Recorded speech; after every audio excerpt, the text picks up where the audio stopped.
नमस्कार दोस्तों, स्वागत है आप सभी को एक बार फिर से आपके अपने YouTube channel S1 coaching centre में। फ्रेंड्स, आज के वीडियो में हम लोग एक बार फिर से रेलवे साइंस का प्रैक्टिस सेट करने जा रहे हैं, जिसमें आज के वीडियो में हम लोग प्रैक्टिस सेट 30 करेंगे। ठीक है, बाकी का प्रैक्टिस सेट आप चैनल के प्लेलिस्ट में जाकर के देख सकते हैं। तो चलिए इस प्रैक्टिस सेट का सबसे पहला क्वेश्चन देखते हैं। देखिए, सबसे पहला क्वेश्चन क्या है कि मटर में मार्स रोग का क्या कारण है। तो बताइए, जो मटर होता है उसमें मार्स रोग होने का क्या कारण होता है। जस्ता की कमी, मैग्नीज की कमी, कॉपर की कमी या फिर कैल्शियम की कमी। देखिए, मटर में मार्स रोग होता है किसकी कमी के कारण, तो मैग्नीज की कमी के कारण। ठीक है, यानी कि ऑप्शन बी इसका राइट आंसर हो जाएगा। चलिए इसके बारे में कुछ और जान लेते हैं। देखिए, मटर दलहन की एक प्रमुख फसल होती है। इसका पौधा जो है वो द्विबीजपत्री होता है। यह फसल सर्दी के मौसम की फसल होती है और इसे सर्दी में बहुतायत मात्रा में उगाया जाता है। लेकिन इस फसल को अनेक रोग भी लग जाते हैं, जिनमें से एक है मार्स रोग। ठीक है, जिनका होने का प्रमुख कारण क्या होता है, तो प्रमुख कारण होता है मैग्नीज की कमी। ठीक है, उसके बाद क्वेश्चन नंबर 2 देखिए क्या है कि इलेक्ट्रॉन त्यागने की प्रवृत्ति क्या कहलाती है। तो बताइए, इलेक्ट्रॉन त्यागने की प्रवृत्ति क्या कहलाती है। ऑक्सीकरण, अवकरण, उत्प्रेरण या फिर अभिप्रेरण। देखिए, इलेक्ट्रॉन त्यागने की प्रवृत्ति कहलाती है ऑक्सीकरण। ठीक है, यानी कि ऑप्शन ये इसका राइट आंसर हो जाएगा। चलिए इसके बारे में कुछ और जान लेते हैं। देखिए क्या है कि ऑक्सीकरण एक रासायनिक प्रक्रिया होता है। इसे एक ऐसी प्रक्रिया के रूप में परिभाषित किया गया है जो तब होती है जब परमाणु या फिर परमाणुओं के समूह इलेक्ट्रॉन खो देते हैं। ठीक है, ऑक्सीकरण को परिभाषित करने का दूसरा तरीका क्या है, दूसरा तरीका यह है कि जब कोई रासायनिक प्रजाति जो है वो ऑक्सीजन प्राप्त करती है या फिर हाइड्रोजन को खोती है। ठीक है, तो वो ऑक्सीकरण प्रक्रिया कहलाता है। चलिए उसके बाद क्वेश्चन नंबर 3 देखिए क्या है कि अस्पष्ट दर्शन की न्यूनतम दूरी कितनी होती है। तो बताइए, अस्पष्ट दर्शन की न्यूनतम दूरी कितनी होती है। 20 सेंटीमीटर, 30 सेंटीमीटर, 25 सेंटीमीटर या फिर 15 सेंटीमीटर। देखिए, अस्पष्ट दर्शन की न्यूनतम दूरी होती है कितनी, तो 25 सेंटीमीटर। ठीक है, यानी कि ऑप्शन सी इसका राइट आंसर हो जाएगा। फ्रेंड्स, मैंने इस प्रैक्टिस सेट में वही क्वेश्चन को लिया है जो किसी न किसी एग्जाम में पूछा है। ठीक है, इसलिए आप वीडियो को बिना स्किप किए शुरू से अंत तक देखिएगा। चलिए इसके बारे में कुछ और जान लेते हैं। देखिए, सामान्य नेत्र के पास के बिंदु की दूरी को सुस्पष्ट दृष्टि की न्यूनतम दूरी कहा जाता है। इसे डी के द्वारा निरूपित किया जाता है। एक सामान्य नेत्र के लिए सुस्पष्ट दृष्टि की न्यूनतम दूरी जो है वो कितना होता है, वो डी बराबर 25 सेंटीमीटर होता है। ठीक है, उसके बाद क्वेश्चन नंबर 4 देखिए क्या है कि सौरमंडल का सबसे छोटा उपग्रह कौन सा है। तो बताइए, सौरमंडल का सबसे छोटा उपग्रह कौन सा है। नेबुला, डिमोस, टाइटन या फिर साइरस। देखिए, सौरमंडल का सबसे छोटा उपग्रह कौन सा है, तो हो जाएगा डिमोस। ठीक है, यानी कि ऑप्शन बी इसका राइट आंसर हो जाएगा। चलिए इसके बारे में कुछ और जान लेते हैं। देखिए, डिमोस, ठीक है, मंगल ग्रह के 2 प्राकृतिक उपग्रहों में से एक है। मंगल ग्रह के 2 उपग्रह होते हैं, कौन कौन, एक होता है फोबस, एक होता है डिमोस। ठीक है, जिसमें से सबसे छोटा व सबसे दूर स्थित ग्रह होता है डिमोस। ठीक है, खगोलविदों ने सौरमंडल के सबसे बड़े ग्रह यानी कि बृहस्पति का चक्कर लगा रहे 12 नए उपग्रह की खोज की है। ठीक है, और इस खोज के बाद से अब बृहस्पति के पास कुल 95 उपग्रह हो गए हैं और शनि के पास कितना हो गए, 145 उपग्रह हो गए हैं। ठीक है, जो कि पूरे सौरमंडल में जो शनि ग्रह है सबसे ज्यादा उपग्रह वाला ग्रह बन गया। ठीक है, कितना उपग्रह है शनि के पास, 145। ठीक है, और बृहस्पति के पास कितना है, 95 उपग्रह है। ठीक है, उसके बाद क्वेश्चन नंबर 5 देखिए क्या है कि आवर्त सारणी के किस समूह को शून्य समूह यानी कि जीरो ग्रुप कहा जाता है। तो बताइए, आवर्त सारणी के किस समूह को शून्य समूह कहा जाता है। समूह 1, समूह 2, समूह 18 या फिर समूह 17 को। देखिए, आवर्त सारणी के समूह 18 के तत्वों को शून्य समूह कहा जाता है। ठीक है, यानी कि ऑप्शन सी इसका राइट आंसर हो जाएगा। बाकी देखिए, जो समूह 17 होता है तो समूह 17 के तत्वों को क्या कहा जाता है, वो कहता है हेलोजन वाले समूह। ठीक है, 17 वाला को हेलोजन कहते हैं और 1 वाला को क्षारीय समूह कहा जाता है। ठीक है, चलिए इसके बारे में कुछ और जान लेते हैं। देखिए, उत्कृष्ट गैसों को शून्य समूह तत्व कहा जाता है क्योंकि उनकी संयोजकता शून्य होती है और ये अन्य तत्वों के साथ मिलकर यौगिक नहीं बना सकते हैं। शून्य समूह तत्व हीलियम, जैसे देखिए शून्य समूह जो तत्व होता है वो कौन कौन से उसमें एलिमेंट आते हैं। देखिए, हीलियम हो गया, देखिए हीलियम हो गया, neon, argon, krypton, xenon, radon. ठीक है, ये 6 जो है वो अक्रिय गैस कहलाते हैं। ठीक है, उसके बाद वायुमंडल की ये गैसें हैं और ये वायुमंडल में पाई जाने वाले अक्रिय गैसें होते हैं। ठीक है, इनर्ट गैसें कहलाते हैं ये। चलिए उसके बाद क्वेश्चन नंबर 6 देखिए क्या है कि मेंडलीफ के समय ज्ञात तत्वों की संख्या कितनी थी। तो बताइए, यहाँ पे मेंडलीफ होगा, तो बताइए मेंडलीफ के समय ज्ञात तत्वों की संख्या कितनी थी, 52, 63, 72 या फिर 56। तो देखिए मेंडलीफ के समय ज्ञात तत्वों की संख्या कितनी थी, तो वो थी 63, ठीक है, यानी कि ऑप्शन बी इसका राइट आंसर हो जाएगा। चलिए इसके बारे में कुछ और जान लेते हैं। देखिए मेंडलीफ के समय केवल 63 तत्व ज्ञात थे। इन तत्वों को उनके परमाणु भार के अनुसार आवर्त सारणी में व्यवस्थित किया गया था। मेंडलीफ के आवर्त नियम के अनुसार तत्वों के भौतिक और रासायनिक गुण उनके परमाणु भार के आवर्त फलन होते हैं। अर्थात यदि तत्वों को उनके बढ़ते हुए परमाणु भार के क्रम में सजाया जाए तो एक निश्चित अंतराल के बाद समान गुण वाले तत्व पाए जाएंगे, ठीक है। तो ये सब थे मेंडलीफ के आवर्त सारणी के नियम। चलिए उसके बाद क्वेश्चन नंबर 7 देखते क्या है। देखिए क्या है कि नेशनल ब्रेन रिसर्च सेंटर कहाँ है। तो बताइए नेशनल ब्रेन रिसर्च सेंटर कहाँ है, दिल्ली में, गुड़गांव में, लखनऊ में या फिर राजमुंदरी में। देखिए नेशनल ब्रेन रिसर्च सेंटर कहाँ है, तो ये आपका गुड़गांव में है, ठीक है, यानी कि ऑप्शन बी इसका राइट आंसर हो जाएगा। चलिए इसके बारे में कुछ और जान लेते हैं। देखिए राष्ट्रीय मस्तिष्क अनुसंधान केंद्र यानी कि national brain research institute Bharat के गुड़गांव शहर में स्थित है। मानेसर में एक शोध संस्थान है। यह भारत सरकार के विज्ञान और प्रौद्योगिकी मंत्रालय के जैव प्रौद्योगिकी विभाग के तहत एक स्वास्थ्य संस्थान है। संस्थान जो है वो बहुविषयक दृष्टिकोणों का उपयोग करके स्वास्थ्य और रोगों में तंत्रिका विज्ञान और मस्तिष्क के कार्यों में अनुसंधान के लिए समर्पित है, ठीक है। चलिए उसके बाद क्वेश्चन नंबर 8 देखिए क्या है। देखिए क्या है कि भारत का प्रथम परमाणु रिएक्टर किस नाम से जाना जाता है। तो बताइए भारत का प्रथम परमाणु रिएक्टर जो है वो किस नाम से जाना जाता है, ट्रॉम्बे, अप्सरा, अग्नि या फिर नाग। देखिए भारत का प्रथम परमाणु रिएक्टर जो है वो अप्सरा के नाम से जाना जाता है, ठीक है, यानी कि ऑप्शन बी इसका राइट आंसर हो जाएगा। तो चलिए इसके बारे में कुछ और जान लेते हैं। देखिए 4 अगस्त 1956 को निर्मित अप्सरा जो है वो भारत की पहली नाभिक रिएक्टर थी।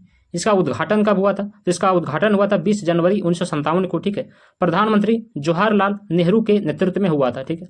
यह मुंबई में भाभा परमाणु अनुसंधान केंद्र की ट्रॉम्बे परिसर में बनाया गया था।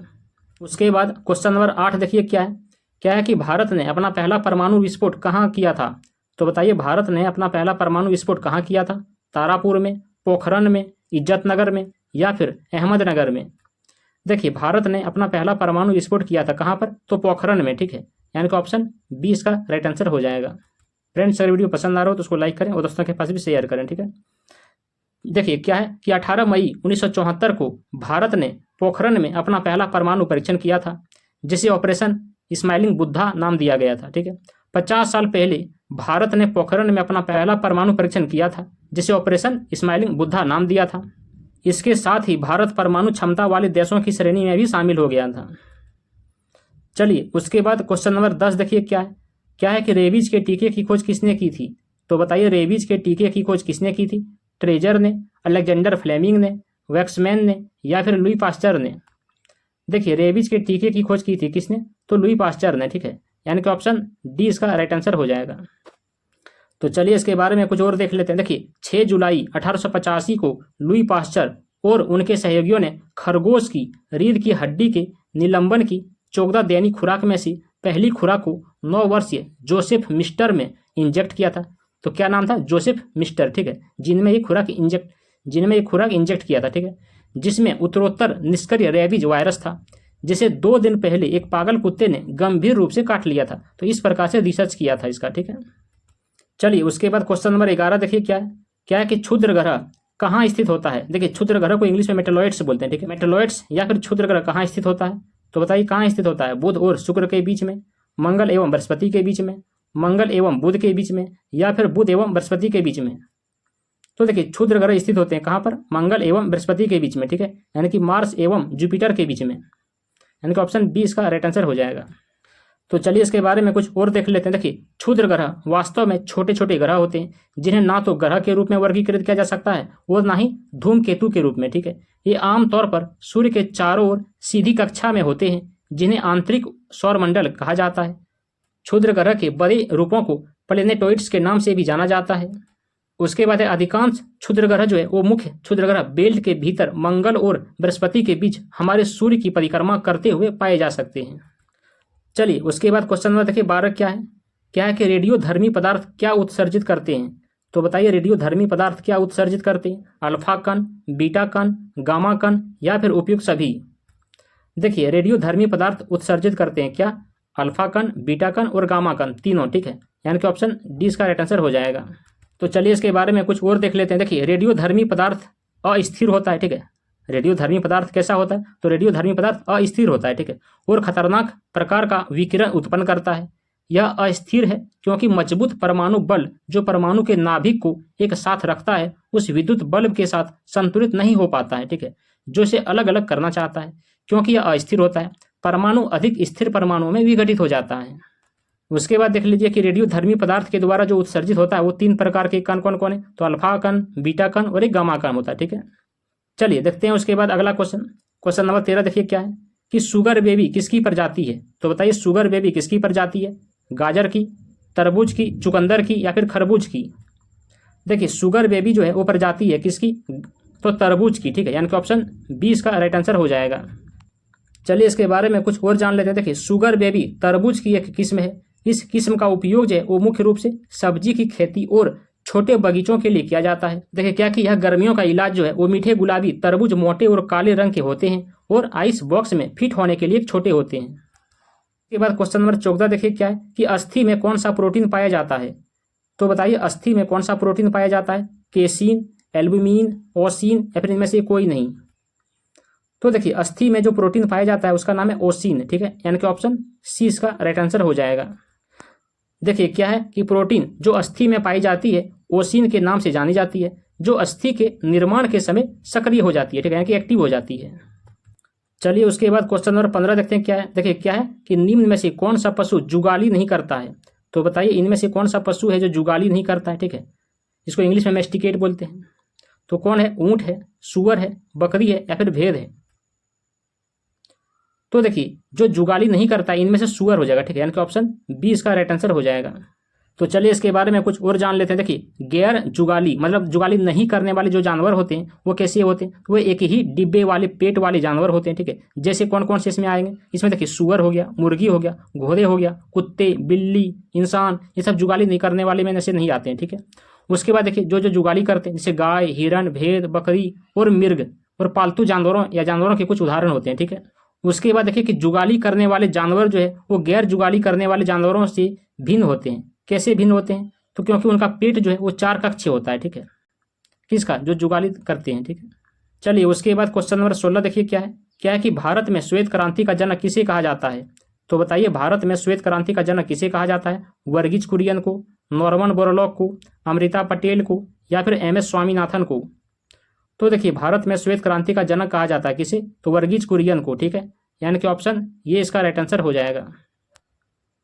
चलिए इनके बारे में कुछ और जान लेते हैं। देखिए डॉक्टर वर्गीज कुरियन का जन्म कब हुआ था? तो 26 नवंबर 1921 को हुआ था, ठीक है, और 9 सितंबर 2012 को मृत्यु हुआ था, ठीक है। एक प्रसिद्ध भारतीय सामाजिक उद्यमी थे यह और father of the white revolution के नाम से जाने जाते हैं, ठीक है। उसके बाद क्या है कि बिलियन लीडर आइडिया यानी कि ऑपरेशन फ्लड विश्व का सबसे बड़ा कृषि विकास कार्यक्रम के जनक हैं जो आज भी ये मशहूर हैं इसके नाम से। उसके बाद चलिए देखते हैं अगला क्वेश्चन नंबर 17 क्या है कि मुर्गियों की सबसे खतरनाक बीमारी कौन सी है? तो बताइए मुर्गियों की सबसे खतरनाक बीमारी कौन सी है? चेचक है, रानीखेत है, पुलोरम है या फिर इनमें से कोई नहीं? तो देखिए मुर्गियों की सबसे खतरनाक बीमारी हो जाएगा कौन सा? तो रानीखेत, ठीक है, यानी कि ऑप्शन 20 का राइट आंसर हो जाएगा। चलिए इसके बारे में कुछ और जान लेते हैं। देखिए इस रोग से ग्रसित होने वाली मुर्गियां जो है वो आहार लेना कम कर देती है। मतलब ऐसी मुर्गियां जो रानीखेत बीमारी से ग्रसित होती है उसमें क्या होता है? तो वो आहार लेना ही बंद कर देती है, ठीक है। तो क्या होने लगता है? इनको हरे पानी या फिर पीलापन अथवा चूने के समान बदबूदार दस्त होने लगता है। यह रोग सर्वप्रथम कहाँ पर देखा गया था? तो यह रोग सर्वप्रथम उत्तराखंड के रानीखेत में देखा गया था, ठीक है, इसीलिए इस रोग का नाम रानीखेत रख दिया गया है। यह रोग सूक्ष्म रोगाणु द्वारा बहुत तेजी से फैलता है। चलिए उसके बाद क्वेश्चन नंबर 18 देखिए क्या है कि भारत में सर्वाधिक दूध देने वाली बकरी की नस्ल कौन सी है? तो बताइए भारत में सबसे ज्यादा दूध देने वाली बकरी की जो नस्ल है वो कौन सी है? बर्बरी, जमुनापारी, काली बंगाली या फिर शीतल? तो देखिए भारत में सबसे ज्यादा दूध देने वाली जो बकरी की नस्ल है उसका नाम है जमुनापारी, ठीक है, यानी कि ऑप्शन 20 का राइट आंसर हो जाएगा। तो चलिए इसके बारे में कुछ और देख लेते हैं। देखिए जमुनापारी बकरी अधिक दूध देती है। तो देखिए जमुनापारी क्षेत्र की इस बकरी की जो नस्ल को किसानों ने आजीविका का साधन बना लिया है, यानी कि देखिए ये जमुनापारी का एक क्षेत्र, एक जगह है, ठीक है, इसलिए उस जगह की बकरियों को ही जमुनापारी बकरी कहा जाता है। और ठीक है, और वहाँ पे क्या होता है, उस वहाँ के क्षेत्र के जितने भी बकरी की नस्ल होता है वो सबसे ज़्यादा दूध देती है, ठीक है। और वहाँ के किसानों ने क्या कर लिया है, उसको आजीविका का साधन ही बना लिया है, ठीक है। और यह बकरी चारा कम खाती है, लेकिन इसकी पैदावार जो है वो अधिक होती है और दूध भी 2 से 3 किलो प्रतिदिन देती है। एक बकरी की खरीद कीमत जो है वो 15 से 20 हज़ार रुपये तक होती है। यानी कि यहाँ की जो बकरी होती है उसका कीमत कितना होता है, तो 15 से 20 हज़ार तक का कीमत होता है उसका, ठीक है। लेकिन पालन के साथ ही आय शुरू हो जाती है, मतलब इसका जो पालता है और पालने से इसका आय में मतलब आय करने लगता है, ठीक है, व्यवसाय करने लगता है इसका। उसके बाद देखिए क्वेश्चन नंबर 19 क्या है कि गरीबों की गाय के नाम से किसे जाना जाता है। तो बताइए गरीबों की गाय किसे कहा जाता है, भेड़ को, बकरी को, सुअर को या फिर भैंस को। तो देखिए गरीबों की गाय कहा जाता है किसे, तो बकरी को, ठीक है, यानी कि ऑप्शन बी इसका राइट आंसर हो जाएगा। चलिए इसके बारे में कुछ और जान लेते हैं। देखिए बकरियों को गरीबों की गाय के रूप में जाना जाता है, क्यों, क्योंकि उन्हें कम निवेश की आवश्यकता होती है, मतलब कम पैसे में वो उसको हम लोग निवेश कर सकते हैं उसमें, ठीक है। और उन्हें पालना सस्ता पड़ता है बाकी के कंपेयर में।